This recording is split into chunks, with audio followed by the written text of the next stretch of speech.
안녕하십니까. 저널리즘 토크쇼 제이입니다. 이른바 기자 혐오 시대라는 말까지 나오는 요즘에 시청자들의 마음을 사로잡은 기자의 이야기가 있습니다. 드라마 나라라 개천용 박삼수 역의 실제 모델이자 재심 3부작으로 지연된 정의를 바로잡고 있는 박상규 기자의 이야기인데요. 잠시 후 박상규 기자의 언론을 향한 촌철살인 기대해 주시고요. 먼저 오늘 함께 하실 분들 소개해-드리겠습니다. 안녕하세요. 강유정입니다. 안녕하세요.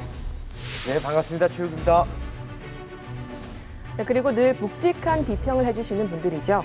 최영묵 성공회대 신문방송학과 교수 그리고 진실탐사 엔터테이너로 활약 중인 최경영 KBS 기자 함께합니다. 어서 오세요. 안녕하십니까. 네, 교수님 먼저 인사해 아주 주시죠. 오랜만이시네요. 네. 거친 비평으로 유명한 두 분 한 자리에 모셨습니다. 저 거칠지 않습니다. 네, 얌전합니다. 좀 예. 뻔뻔해지셨네. 세 분 다 어떻게 보니까 공교롭게 최 씨시네요. 별로 상관은 네. 없지요. 네. 예. 최욱 씨가 최라인 만들고 있다는 이야기 오늘 처음 들으신 건가요? 셋이요? 그러기에는 너무 연로하셔가지고. 나이 차이 안 나요. 왜 그러세요? 아버지. 네, 어쨌든 우리 세 분의 최 씨 라인 그리고 임강 라인의 날카로운 비평 기대해 보겠습니다. 본격적인 비평 들어가 보겠습니다. 이 방송은 KBS 1TV, 마이케이, 웨이브 유튜브 그리고 페이스북을 통해서도 보내드리고 있습니다.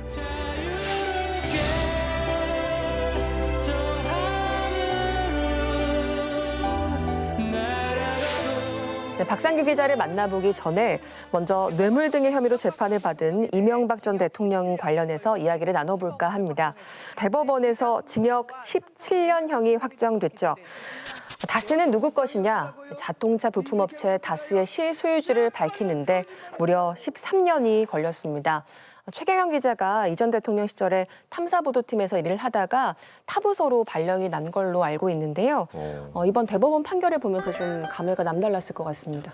2007년 대선 때를 복기를 해보면 너무 지지율이 압도적이었기 때문에 언론사, KBS 포함해서 그다음에 사회 전체 분위기가 이미 눈치를 보는 상황이었거든요.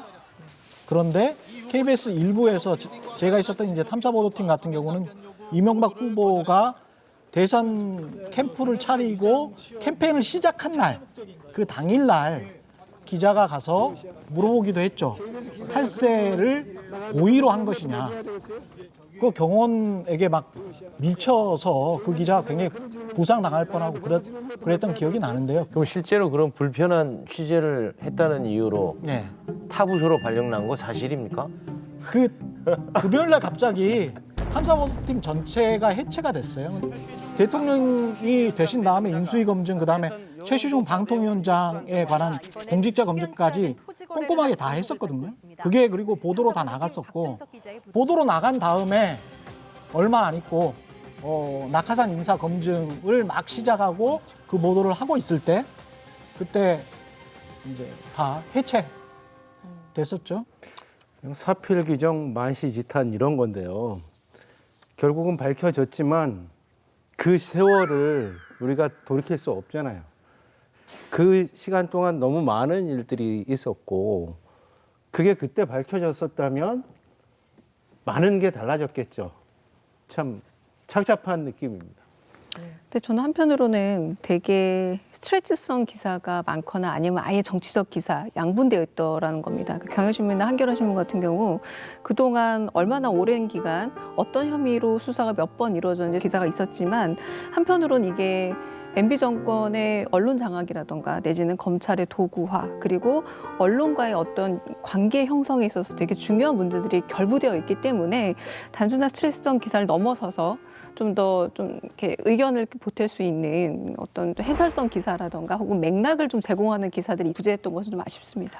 그러니까 한겨레 30일자 기사를 보면은 이전 대통령의 뇌물과 횡령 혐의를 유죄로 인정한 대법원 판결은 숱한 비리 의혹에도 검찰의 봐주기 수사로 형사처벌을 피했던 권력자를 끝내 단죄했다는 의미가 있다고 했고 MB 너무 오래 걸린 단죄라는 부제목도 달았어요. 저는 이 이명박 전 대통령 범죄와 관련해서 우리가 반드시 기억해야 할 것이 봐주기 수사를 했던 검찰과 특검 문제라고 생각을 하거든요.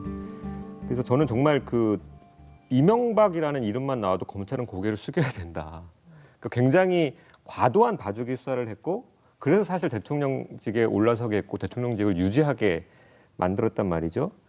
그래서 일부 언론이 이번에 그 MB 수사와 기소, 그러니까 유죄 입증에 결국 성공한 검사들을 띄우는 보도를 요즘 하고 있는데 그러한 상황조차 검찰은 부끄러운 줄 알아야 된다.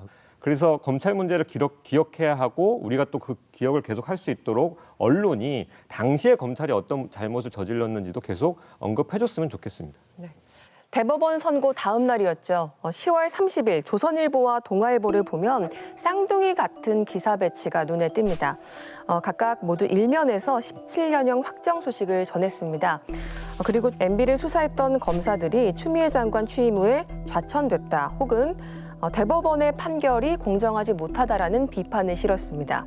그 다음에 박근혜 전 대통령 이야기를 꺼내는데요. 지금 제3고심을 언급한 다음 최장 수감 기간을 기록하고 있다. 전직 대통령 가운데. 그런 다음에는 사면이라는 단어가 등장합니다. 조선동아 모두 관련 사설도 하나씩 실었는데요. 조선일보, 이명박 전 대통령 다시 감옥으로 같은 잣대 문정권에 된다면 동아일보, MB 유죄 확정, 낡은 관행, 먼지털이식 단죄 마침표 돼야 라는 사설을 실었습니다. 우리가 저 흔히 조중동 이렇게 부르지 않습니까? 제가 지금보다 조금 더 무식할 때 조중동이 한 언론사 이름인 줄 알았거든요.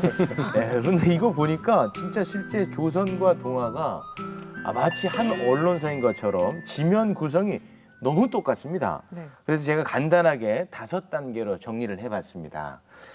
1번, 이명박 전 대통령 또 수감시켰다. 2번, 이건 정치적인 판결이야. 3번, 박근혜 전 대통령마저 수감 중이시다. 4번, 나이도 많은 전직 대통령한테 해도 너무한다. 사면 좀 시켜라. 5번, 이렇게 팍팍하게 하다가는 너희도 그대로 당할 거다. 이런 네. 비슷한 구성. 와, 특히나 저 이 사면에 대한 부분은 화가 많이 납니다.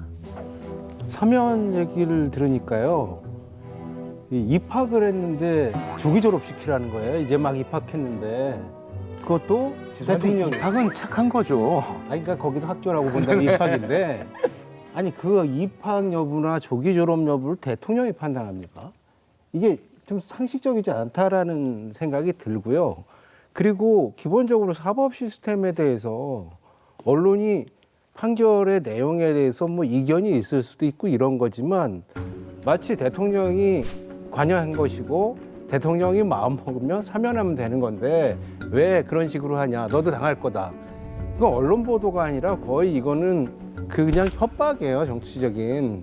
안건에 따라서 선택적으로 공감하고 정파적으로 인간애를 보여주고 수단적으로 윤리를 강조하는 게 지금 보수 언론이 보여주고 있는 태도인데 여기서 이제 윤리가 뭐냐면은 좀 약간 부끄럽게도 나이가 많다라는 게 윤리의 근거예요. 연세가 많으신데 그 안에서 죽고 힘드실 텐데 돌아가실 때까지 있으란 말이냐? 이거는 거의 뭐 종신형이다라고 얘기하고 있는 것 자체가 사실은 인지상정식의 무논리인데 근데 저는 동아일보에 이명박 동부구치소 12층 독방의 재수감이란 이 기사는 네. 이게 진짜 위하는 건지 아니면 소위 말해서 약 올리는 건지 헷갈렸던 게 이런 게 나와요. 이 전 대통령은 서울 동부구치소 꼭대기층인 12층 독방에 수감됐다. 독방의 크기는 13.07제곱미터, 그러니까 3.95평이고 10.13제곱미터 수준의 거실과 그리고 0.89평 크기의 화장실로 구성돼 있다라고 하면서 무슨 분양 뉴스입니까? 맞습니다. 그러니까 이거는 도와준다라기 굉장히 인정이 호소해서 노인을 독방에 가뒀다는 얘기를 넘어서서 또 한편으로는 굉장히 외설적 정보까지 담고 있거든요. 그러니까 저는 이 사면 관련해서 가장 재밌게 본 기사가 29일자 함경인데요. 사면 조건 갖춘 이명박, 정치적 결단 불가피해진 문 대통령이에요. 그러니까 이 내용이 이제까지는 형이 확정되지 않아서 사면 논의가 본격화되지 않았는데 이제 비로소 형이 확정됐으니까 조건은 완성됐다. 대통령이 결단만 하면 된다. 이런 내용이거든요.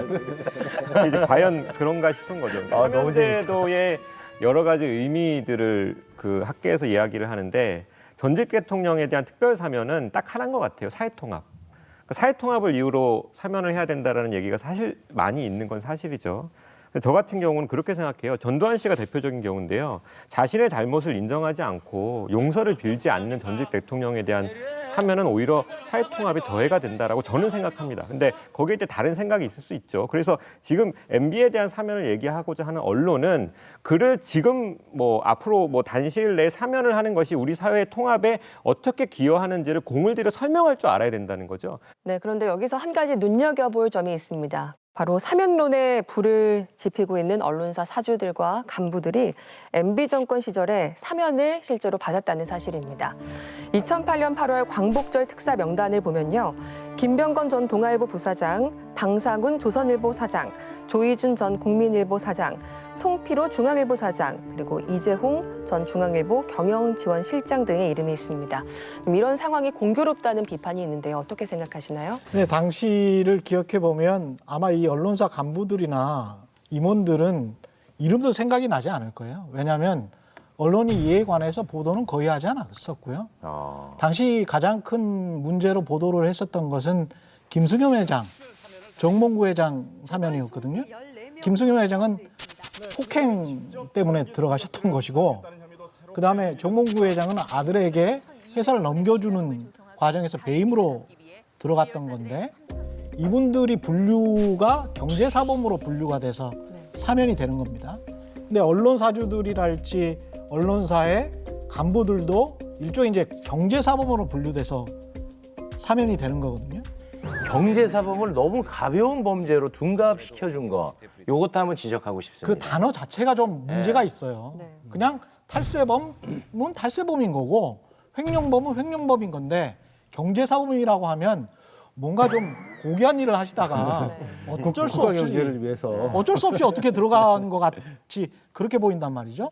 전에 우리 이제 언론을 얘기할 때 권언 유착을 얘기했었어요. 그래서 이제 이때 권이 앞에 있고 언론을 이제 길들인다라는 이런 의미인데 MB 때 그게 어떻게 바뀌었다고 저는 생각하냐면 이익 공동체가 된다고 봐요. 서로 이익을 주고받는 관계예요. 이제는 실질적인 사업적인 것들을 주잖아요. 종편을 주고 그리고 이제 권력의 안위를 보장해주는 이런 한 몸이 되는 시기가 이제 MB 정권이라고 저는 보는 거고요. 그래서 이때도 보면 그 직후에 이제 굉장히 많은 사회적 논란과 물의를 무릅쓰고 언론법을 고쳐서 신방 겸용을 허용했고 종편을 허가하고 방송사의 경영자가 되려면 그 범죄자 면 안 돼요. 사면이 돼야 됩니다. 경영진의 운신의 폭을 넓혀줬다는 이야기인가요? 사주가 될 수 있게, 방송사 경영자가 될 수 있게 해주는 면이 강했던 거죠. 한국 언론계는 그 한국 언론의 지형이 MB 이전과 이후로 나뉜다고 할 정도로 뭐 종편 탄생을 포함해서 많은 일들이 있었는데요. 먼저 영상을 보고 오겠습니다. 대통령으로서의 직책을 성실히 수행할 것을 국민 앞에 엄숙히 선서합니다.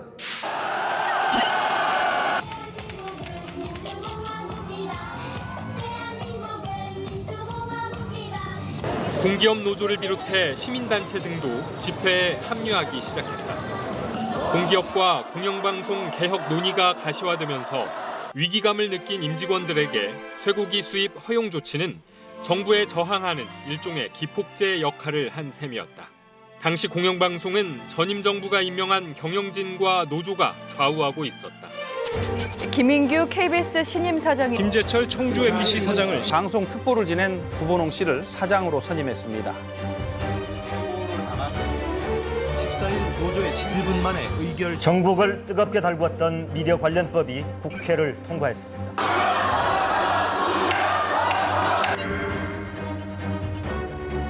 저는 앞으로 어떤 정권도 방송을 장악할 수 있다, 언론을 장악할 수 있다 하는 시대는 지나갔다 이렇게 생각합니다.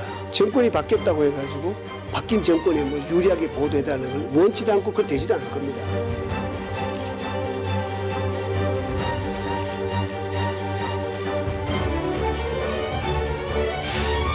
네, 오랜만에 본 얼굴들이 참 많습니다.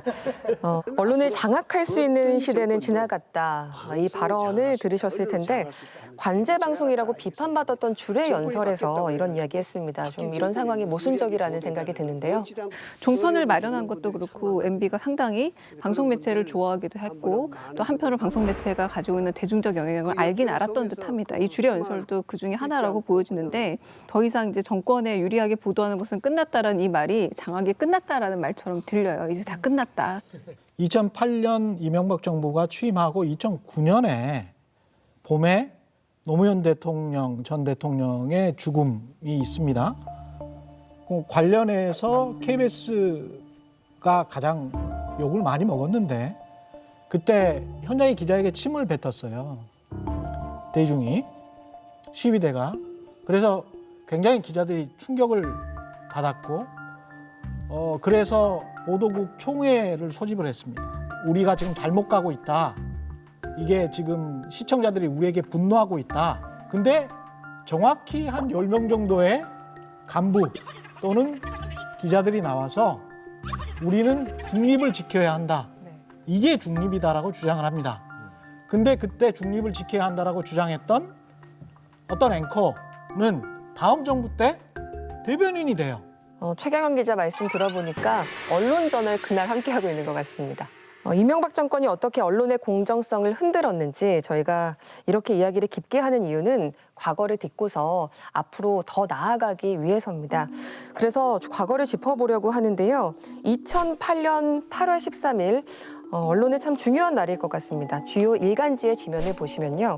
앞서 이야기 나눈 언론사주들의 특별 사면 소식과 함께 정현주 전 KBS 사장의 자택 체포, 그리고 MBC 사장의 PD수첩 광우병 보도에 대한 사과가 실렸습니다. 이 굵직한 세 개의 사건이 같은 날 이루어졌다는 사실이 참 놀라운데요. 이런 일들이 같은 시기에 벌어졌다는 것도 일단 놀라운데 더 놀라운 건 이게 하필이면 또 올림픽 시즌에 이게 같이 일어났다는 것. 이것도 좀 괜히 의심하게 되는 대목인데 일단은 저는 박태환, 진종호 선수 팬임을 미리 말씀을 드리고 일면을 이제 올림픽 사진으로 장식을 또 하고 있습니다. 물론 뭐 중요한 일이긴 하죠.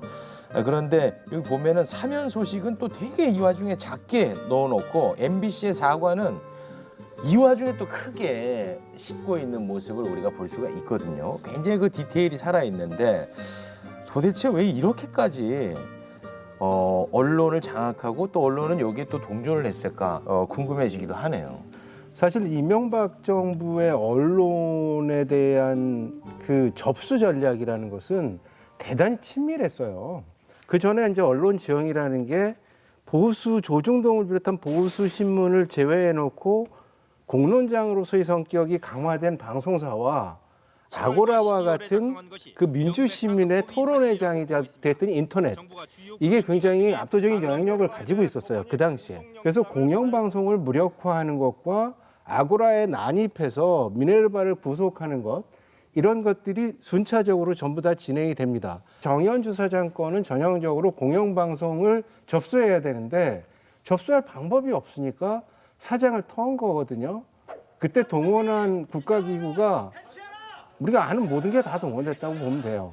국세청, 그리고 법원, 경찰, 검찰, 국정원 다 동원돼가지고 내쫓았는데 나중에 그게 이제 부당해고 판결은 나오잖아요. MB 정부가 출범한 첫 해이고 그때 이미 인수위 시절부터 프레스 프렌들리라는 기치를 걸었으나 출범 직후부터 최측근이라 분류되는 최시중 씨 방통위원장 임명하고요. KBS 정현주 사장 사퇴 종용하고 YTN에도 언론특보 맡았던 구분옥 씨 사장으로 임명하고 돌발 영상 압박하고 MBC PD수첩에 대한 민영사 소송 추진하고 이게 다 출범 100일 만에 벌어진 일들인데 그러고 나서 좀 있다가 이제 8.15 특사로 언론사주들을 대대적으로 사면을 해준 거죠. 이거는 우리나라 언론계 전체에 대한 굉장히 분명한 메시지가 되는 거죠. 프레스 프렌들리에서의 그 프레스가 누구냐. 친정부 언론이다. 반정부 언론에게 무엇을 할 것이냐.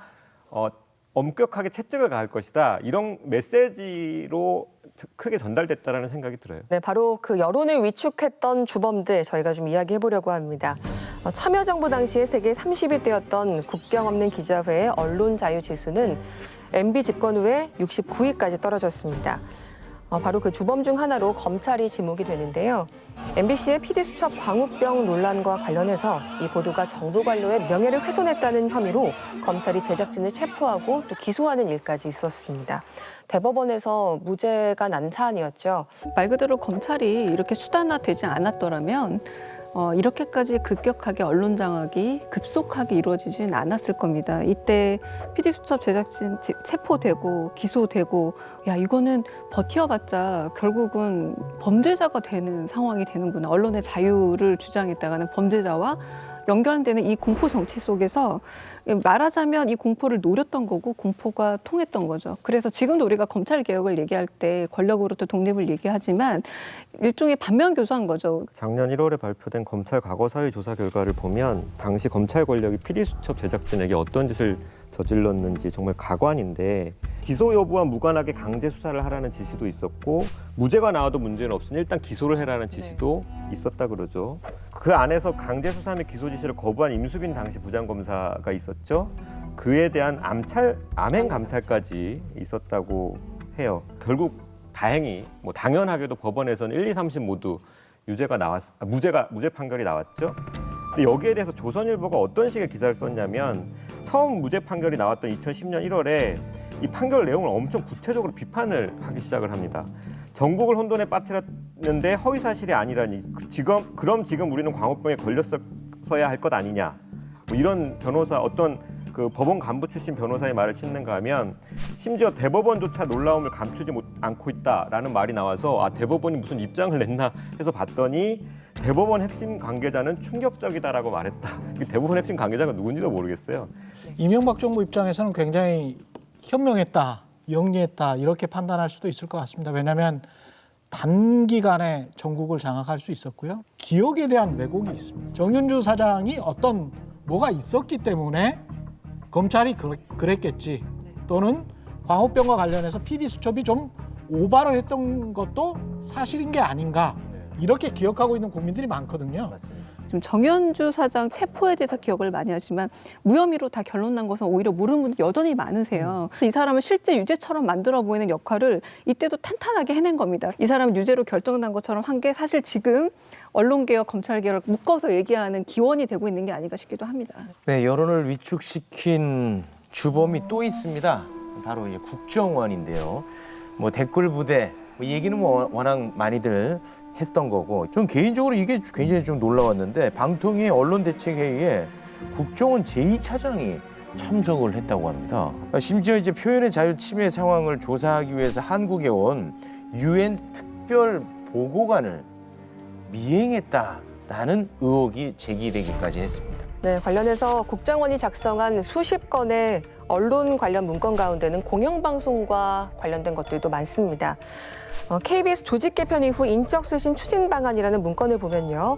좌편향 간부 반드시 퇴출, 좌파 세력의 재기 임무 분쇄, 무능, 무소신 간부, 보직 변경, 완전 정상화를 위한 전열 정비 이런 내용과 함께 개인 성향과 동향까지 철저하게 분석을 한 내용이 덧붙여졌습니다. 설마 최경영 기자는 여기 이제 들어가 있는 건 아니겠죠? 지역이 딱 특정 지역으로 못을 박아놓고 있잖아요. 그 다음에 이제 좌파 못을 박아놓고 있잖아요. 그 다음에 상원행동이라는 단체를 못을 박아놓고 있잖아요. 아마 저는 다 들어갔을 것 같은데. 근데 이렇게 낙인 찍기를 하는 게 가능한지 모르겠어요. 그 사람이 좌파다라는 거를 어떤 기준으로 어떻게 알 수가 있으며 좌파라는 게 도대체 뭐고 좌파면 안 됩니까? 그러면 우파면 안 됩니까? 사람은 이거는 양심의 자유에 관한 것이고 헌법에 기본을 두고 있는 건데 저널리스트들을 좌파다, 우파다, 우리 편이다, 너네 편이다 이렇게 갈라놓고 그것도 관계기관들이 모여서 마치 군사 독재 정권 때 하듯이 관계기관 대체회의를 한 거잖아요. 네. 국정원이 참여했다는 거는. 지금까지 이제 그 MB 시절의 언론 장악에 대한 이야기를 우리가 또 하지 않았습니까? 언론 장악으로 10년간 공영방송이 망가졌다. 뭐 이런 얘기였던 것 같은데, 근데 이제 중요한 건 또 지금 아니겠습니까? 그 이후에 좋아졌느냐? 또 그렇지는 않거든요. 뭐 일단 언론 지형도 많이 바뀌었습니다. 종편도 생겼고요, 유튜브도 등장하고요. 네, 팟캐스트 생겼고요. 황태자 이렇게 또 좀 등장하고요. 민망하시죠? 네, 죄송합니다. 네. 그러니까 2011년에 종합편성 채널이 시작됐죠. 이때 당시 종편이 출범한 이후 지금도 여전히 영향을 받고 있는데, 이들이 보도 채널, 말이 종합편성 채널이지 보도 채널이거든요. 여기서 과도하게 쏟아내기 시작하자 사람들이 자정 능력을 오히려 어디서 찾느냐면 다른 매체 가운데서도 다른 의견을 찾아보기 시작한 겁니다. 공공성을 가진 과거 KBS에 대한 신뢰도를 대체할 만한 저는 언론은 아직 없다고 봐요. 그 무주공산격에 더 가깝다라고 보여집니다. 가령 유튜브를 비롯한 다양한 뉴미디어 그런 정치 방송들 내지는 보도 채널들에 대해서 소비자들이 내가 원하는 뉴스에 대한 해석과 제 맥락을 제공하고 있다는 의미에서 보고 있다는 겁니다. 그것에 대해서 중립성 내지는 공영성을 생각하고 듣고 있지는 않아요. 근데 사실은 이 좌파 언론의 정상화라는 말 자체가 굉장히 함정과 같은 얘기였던 거죠. 그러다 보니까 이러한 언론 통제에 저항하는 언론은 좌파 언론으로 자리매김이 계속되는 거고요. 거기에 동조하는 언론은 나쁜 언론이 아니라 우파 언론으로 계속 자리매김이 되는 거죠.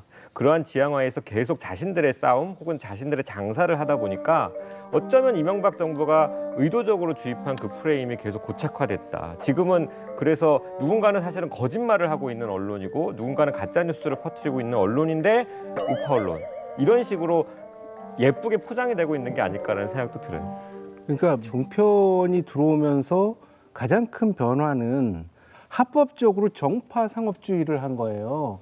특정 정파를 노골적으로 지지하면서 아주 상업적인 방식으로 시청률을 확보하는 이런 전략으로 갔는데, 그것이 이제 우리 시민사회나 전체적인 미친 영향은, 그래서 방송도 하나의 그냥 정파적인 수단에 불과하구나.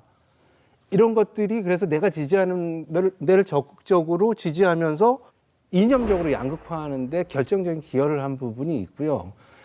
이명박 정권에서 해직된 언론인들을 연구한 김세은 교수는 방송을 정치적으로 지배하는 결과가 어떤 것인가에 대해서 우리 사회가 각성하게 되는 계기였다. 이들이 지키고자 한 것은 권력으로부터 침해받는 언론의 자율성과 독립성이었지 정파성을 위한 것이 아니었다. 이렇게 평가를 했습니다. 네, 그럼 2020년 현직 기자들은 지금의 뉴스, 자율성과 독립성, 또 정파성 어떻게 평가를 하고 있는지 제2에서 들어봤습니다.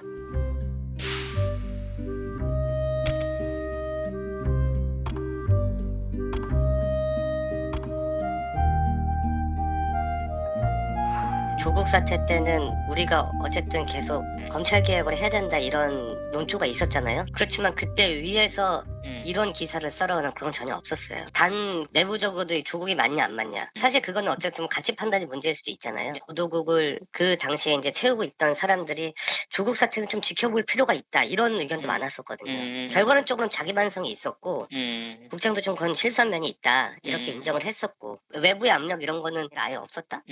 노사 양측이 서로 테이블에 앉아서 공정 보도에 관해서 논의하는 기구가 있단 말이에요. 그 예를 들어서 추미애 아들 의혹이다, 조국 장관 의혹이다, 이런 것들이 있을 때 노조 측에서는 구체적인 취재나 취재 지시가 없었다, 정치적인 의도가 있는 것이 아니냐, 이런 식으로 이제 문제 제기를 하고, 여기에 대해서 사측은 정치적인 의도는 없었다, 현장의 인력들과 소통이 부재했을 뿐이다, 앞으로 소통을 강화해서 그 성역 없는 보도를 하도록 하겠다, 이런 대화들이 오가는데요. 제일 중요한 거는 사실 일관성인 것 같아요. 일관성. 그러니까 지금 수뇌부인 선배들도 이른바 적폐 시절에 자기네들이 정권에 들이댔던 기준 그대로 일관성을 유지하면서 취재를 하고 제작을 하고 있는지 좀 돌이켜보시면 좋을 것 같다. 네, 뭐 작용과 반작용이라고 해야 될까요? MB 정부 이후에 현재 이 시대를 살아가고 있는 기자들도 참 고민이 많은 것 같습니다. 그러니까 언론의 정도를 상징하는 제가 가장 좋아하는 메시지는 그 뉴스타파 뉴스 영상에 첨부되어 있는 고 리영희 선생님의 말씀이에요. 내가 종교처럼 충성하고 내 목숨을 걸어서라도 지키려고 하는 건 국가가 아니다, 소위 애국 이런 게 아니다, 진실이다라고 말씀을 하셨는데, 저는 이 관점에서 MB 정부 때 언론을 바라보자라는 얘기를 하고 싶어요. 당시의 언론은 친정부기 때문에 문제였던 건 아니죠. 정부의 언론 탄압에 굴종했기 때문에 문제이기만 한 것은 결코 아니죠. 진실에 멀었기 때문에 문제였던 거잖아요. 이명박 정부 때 정부로부터의 자유를 한번 억압을 받아봤잖아요. 정부로부터. 근데 그걸 우리가 어떤 방식으로 쟁취를 했냐, 그 자유를. 사실은 촛불 시민들 때문에 쟁취를 한 거예요. 그러면 그 자유를 어떻게 쓸 것이냐, 그건 언론사나 언론인들이 무엇을 해야 되느냐, 그건 권력에 대한 비판이 아니고요. 딱 하나입니다. 진실 추구를 해야 돼요. 그 진실 추구는 윤석열도 될 수 있고요. 문재인도 될 수 있는 거예요. 근데 그걸 권력에 대한 비판이라는 그 프레임 하나로 묶어두는 순간 다시 촛불 시민들한테 질문을 받게 될 거예요. 당신들은 왜 자유롭게 된 거지? 왜 그때 그렇게 자유를 달라고 외쳤던 거지? 원래 우리 소명은 진실 추구였거든요.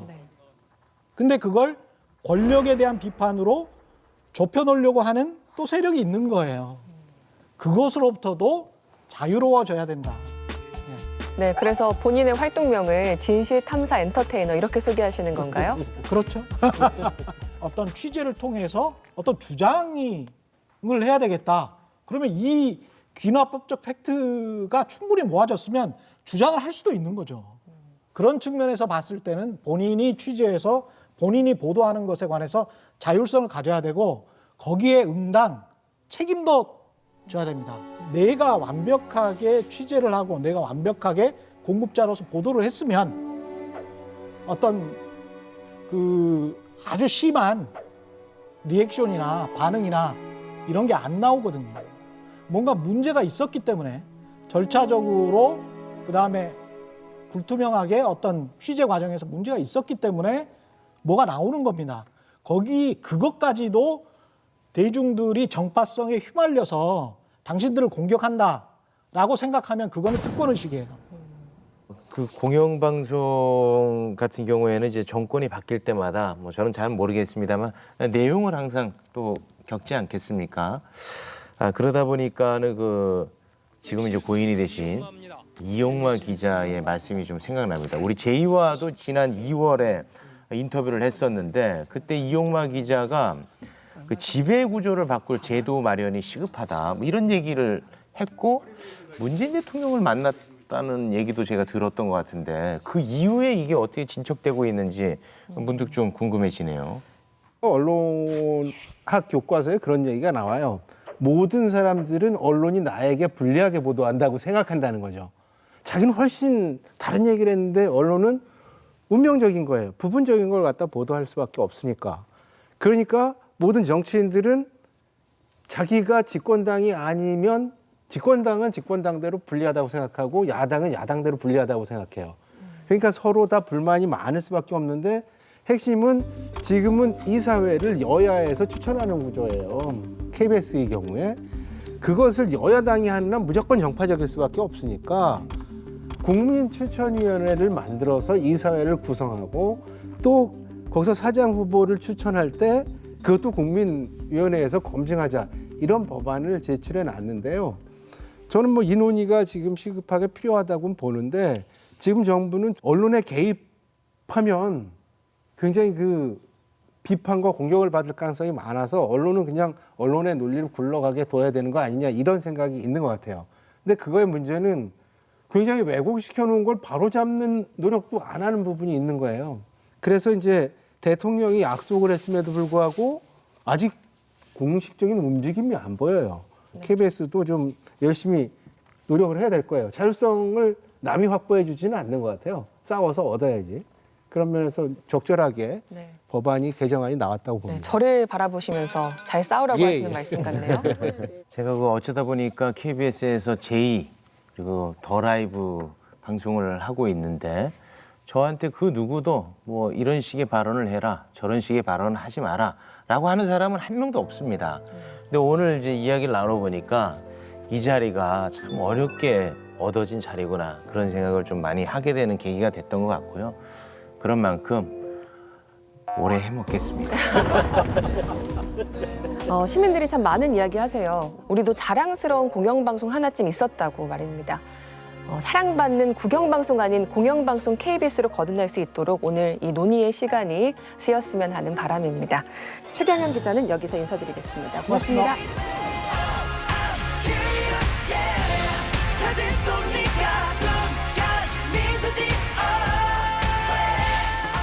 네, 오프닝에서 알려드린 대로 손님 한 분 모셨습니다. 일명 재심 프로젝트 3부작, 나라 슈퍼 3인조 강도치사 사건, 약촌 오거리 택시기사 살인 사건, 무기수 김신혜 사건인데요.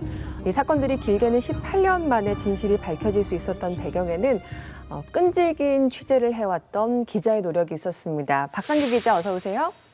안녕하세요. 반갑습니다. 네. 그 사실 그 억울함을 풀어주는 재심하면은 박준영 변호사가 딱 떠오르지. 이 박상규 기자가 떠오르진 않거든요. 이거야말로 진짜 억울한 일 아닙니까? 네. 예, 뭐 그런 마음이 전혀 없다고 하면 거짓말이고요. 네. 어떤 사건 사고에서 감춰진 진실을 밝히는 게 기자 역할이지. 사건 사고의 주인공이 되려고 하면 저널리즘이 예능이 된다고 저는 생각을 하고 있어서 가급적 좀 욕심을 내려놓으려고 했고. 결국 그런 것 때문에 서로 화합이 잘 돼서 일이 잘 풀렸던 것 같습니다. 욕심을 내려놓는다. 외모처럼 거의 스님 같은 말씀. 사실. 그럼 그 재심에서 박준영 변호사가 너무 많이 알려졌다 이렇게 말씀을 하셨는데 거기서 어떤 역할을 하셨는지 그 재심 사건과 관련해서 좀 소개를 해주시죠. 사실 박준영 변호사하고 만난 계기는 우연이었어요. 뭐 자랑 좀 하자면 글을 너무 잘 쓴다고.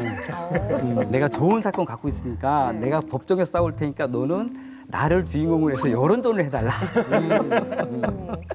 같이 문제 해결하자. 그래가지고 근데 저는 뭐 회사를 그만뒀고 딱히 할 일이 없었으니까 그래 해보자. 사건을 같이 끌어가면서 저는 주로 보도 역할을 했었죠. 네, 지금 셜록이라는 매체를 운영하고 계시죠. 좀 소개를 해주실까요? 재심 3부작을 진행하면서 스토리 펀딩이라는 걸 진행했는데 다행히 잘 돼서 한 10억 정도를 펀딩했거든요. 맨 마지막에 제가 손에 쥐은 돈은 1억 5천만 원 정도 됐었고 그게 사실은 뭐 결코 작은 돈은 아니잖아요. 근데 이게 또 개인이 편취한다는 것도 약간 양심에 걸리고 이건 나한테 준 것이 아니라 시민들이 좋은 보도를 위해 써달라고 준 게 아닌가 해서 좋은 보도를 하려고 셜록을 만들었죠. 그 다른 탐사 보도 매체와는 다른 것은 좀 한 사건을 끝까지 추적 보도해서 사건이 해결될 때까지 보도합니다. 가령 방금 말씀하신 것처럼 그 재심 3부작 같은 경우에는 보도하는데 한 2년, 3년 정도 걸렸거든요. 2, 3년 지나도 해결이 안 됐으면 저는 그것 자체가 뉴스라고 봤거든요. 이거 새로운 개념의 저널리즘입니까? 아니면 이게 원래 저널리즘입니까? 글쎄 새로운 부분도 있고 원래 저널리즘 요소도 있는데 그냥 원래 저널리즘에서 좀 나쁜 거를 따라갈 수도 있었던 것 같아요. 내가 보기엔 이제 청부 받았잖아요. 변호사인데. 그러니까 이게 굉장히 나쁜 길로 갈 수 있는 그런 가능성이 있었는데 절묘하게 균형을 잡고 와갖고 정론 직필을 하니까 제대로 온 거죠. 네, 칭찬하시는 말씀 맞으시죠? 예, 칭찬 맞습니다. 그런데 요즘에 드라마 작가로도 활약을 하고 계시더라고요. 박상규 기자 본인의 이야기를 쓴 나라라 개천님이 좀 화제가 되고 있는데 혹시 박준영 변호사는 조금 덜 멋있게 그리고 배상호 씨는 조금 더 멋지게 표현한 거 아닙니까? 아무래도 제가 쓰다 보니까 이야기가 제 중심으로 많이 흐르는 경우가 있었고 그럴 때마다 이제 곽정원 감독님께서 얘기를 하셨죠.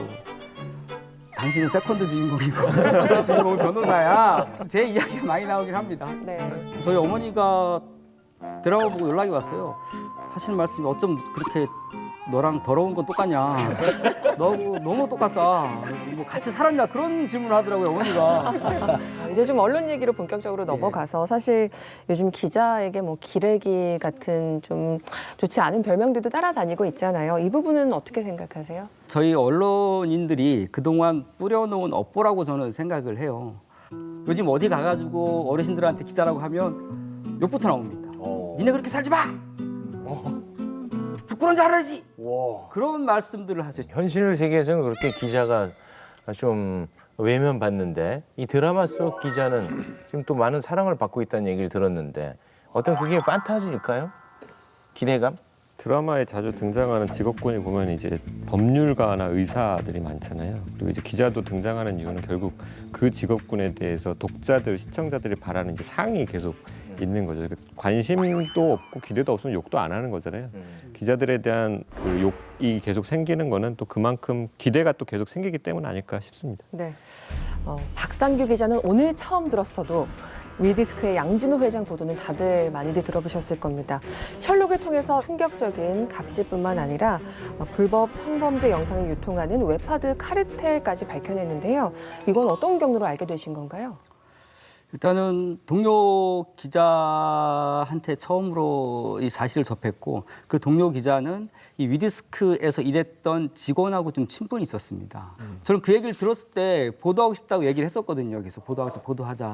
그랬더니 그 친구는 보도를 못한 이유가 있었어요. 그 해당 기자하고 그다음에 위디스크의 그 해당 직원하고 둘이 친분이 있는 걸 알았어요. 양 회장이.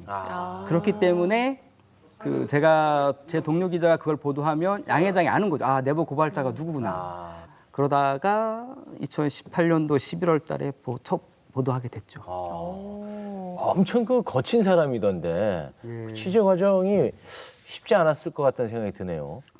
많은 분들이 그렇게 생각을 하시는데 뭐 저도 거치기 때문에 그렇게 어렵진 않았습니다. 실제로 양진호 회장이 저 보고 도망갔습니다. 원래 그분은 좀 원래 죄 많은 사람들이 기자를 싫어하거든요. 그러니까 기자를 좋아하는 사람들은 사실 저는 별로 신뢰하지 않아요. 기자를 좋아하는 사람은 나한테 뭔가 내가 자기를 홍보해주길 바라는 사람이거든요. 박 변호사가 그렇긴 한데. 이렇게 이거 소위 깨알디스라고 하죠. 기자를 좋아하는 사람은 일단 의심해야 돼요. 얘기 들어보니까 두 종류인 것 같아요. 득이 되는 기자와 해가 되는 기자. 근데 딱 봐도 뭐 득이 될 것 같지는 않으니까 이게 해가 되겠다 싶었나 보군요. 제 연락을 계속 안 받고 하셔가지고 찾아가도 집에서 안 나오고 제가 문자를 보냈어요. 이렇게 저 쉽게 안 물러난다고. 이런 식으로 한다고 해결될 일이 아니라고. 근데 계속 답변이 없어가지고 나중에 제가 아주 그냥 속에서 결심을 했죠. 박살 내버리겠다. 근데 이렇게 직접 해결하겠다라고 나서는 건 어떻게 보면 사건에 개입하는 거잖아요. 저는 이게 저널리즘적으로 옳으냐 그러냐 이거 잘 모르겠어요. 잘 모르겠는데 저도 사실 그런 기자를 만난 적이 있거든요. 어떤 사건 때문에 이제 취재하러 왔는데 그분이 그러시더라고요. 기왕 시작했으니 끝날 때까지 해결할 때까지 해야죠라는 얘기를 제가 요청하지도 않았는데 직접 하시더라고요. 근데 그런 말을 하는 기자와 그런 말을 하지 않는 기자의 태도는 제가 봤을 때 분명히 큰 차이가 있긴 했거든요. 저희가 좀 진정성을 믿을 수밖에 없는 것이 양진호 회장 첫 보도를 하기 전에 무려 단독을 포기하고요. 방송사에 협업을 제안했었다고 합니다. 그런데 거절을 당하셨다고요? 어떻게 된 겁니까? 그 거절한 방송사가 KBS가 아닌 게 참 다행스럽고요. 일단은 두 방송사가 남았네요. 공중파였으니까. 실제로 그 방송사 그 보도본부장하고 저하고 친분이 좀 있어요. 찾아가가지고 자료 다 갖고 자료하고 그다음에 동영상까지 갖고 갔었어요. 선배 이거는 내가 단독 하는 거 중요한 것이 아니라 이 문제 해결해야 돼. 웹하드 카르텔 문제 있고 디지털 성범죄 영상 있고 굉장히 큰 사건이 같이 해결합시다. 그 선배 하시는 말씀이 야 그거 동네에서 구멍가게 같은 회사에서 벌어진 일 가지고 뭘 보도를 하냐. 자료를 보자는 얘기도 안 하더라고요. 야 요즘 우리는 삼성 같은 거하고 싸워야지 무슨 그 동네 중소기업이랑 싸우고 그래. 그런 말씀을 들어서 제가 더 전투력이 올라갔죠 그때. 그래가지고 큰 방송사한테 기대지 말고 우리가 할 수 있는 데랑 같이 하자. 그래서 제가 찾아간 곳이 뉴스타파하고 프레시안이었죠. 아니 그 보도 이후에 사회적으로 매우 큰 이슈가 되지 않았습니까? 그러면 해당 언론사에서 이게 이슈가 된 다음에는 다뤘습니까? 후속 보도는 열심히 하더라고요. 보도 나가고 나서 그 보도본부장이 전화가 왔어요 저한테. 그때는 제가 씹었죠 이제. 그중에 KBS 있습니까? 네? KBS 있습니까? KBS는 도와줬죠 저희가. 삼성을 상대로 무언가를 하면 삼성이기 때문에 힘든데요. 삼성이기 때문에 도움을 많이 받는 것도 사실입니다. 삼성이기 때문에 주목을 받는 것도 사실이고요. 기자들이 뭐 삼성도 아닌데 라는 그 질문은 결국에는 그들의 어떤 게으름이나 어떤 뭐 어떻게 보면 좀 뭐 어리석음이나 이런 거를 고스란히 표현한다고 생각해요. 기자들을 향해서 그러니까 제보를 할 때 보도 가치까지 마련해서 이렇게 알려주지는 않아요. 가치를 끌어내는 건 기자들의 역할인 거잖아요. 삼성 문제는 이미 마련이 돼 있거든요. 사회적 의미, 보도 가치 이런 게 마련돼 있거든요. 숟가락만 어떻게 보면 얹으려고 하는 그 태도가 고스란히 드러났던 게 아닐까라는 생각이 듭니다. 사실 언론은 어젠더 세팅을 한다라고 하지만 제가 최근 느낀 거는 어젠더 헌팅만 하고 다닙니다. 계속 사냥감처럼 그 주에 가장 핫한 것들만 따라다닐 뿐 세팅할 시간이 없어요. 여기에 보도 가치에 대해서 고민하고 어떻게 더 취재하고 어떻게 더 탐사할 것인가도 고민이 들어가야 헌팅한 것들이 세팅이 될 텐데 이게 뒤바뀌어 있다는 거죠. 제가 기존 매체를 나오게 된 큰 이유 중에 하나가 그거였거든요. 일단은 너무나 많은 기자들이 권력을 감시하려고 그 안에 모여 있는 게 아니라 사실 사대문 안에서 되게 편하거든요. 생활이 안정된 사람들 주로 만나고 좋은 음식 먹고 안락한 데서 지내고 또 이렇게 기자실 가면 다 편히 제공해주고 권력을 감시한다라고 말을 하지만 지난 정권의 비선 실제 문제를 보면 그 많은 기자들이 권력을 잘 감시했으면 왜 그 사람을 그렇게 뒤늦게 발견했을까? 최순실 씨를.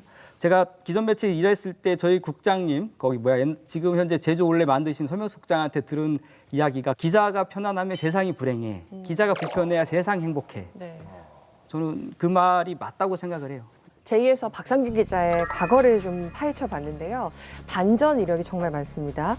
타워팰리스 건설 현장, 또 LCD 공장에서 근무를 했고 인터넷 소설가를 거쳐서 오마이뉴스에 입사를 했는데 40대에 안정된 직장을 그만두고 독립매체 셜록을 만들었습니다. 흔히 생각하는 공채를 통해서 기자가 되고 이런 삶과는 좀 거리가 머네요. 먹고 살기 위해서 일하다가 단지 좀 글쓰기가 좀 좋았어요. 원래 꿈은 소설가였는데 너무 힘드니까 기자 해볼까 했는데 어떻게 하다가 내 입으로 말하기 미안하지만 글을 잘 써서 기자가 됐습니다. 발탁되신 건가요? 거의 그렇다고 봐야죠. 약간 열등감도 사실 좀 있었습니다.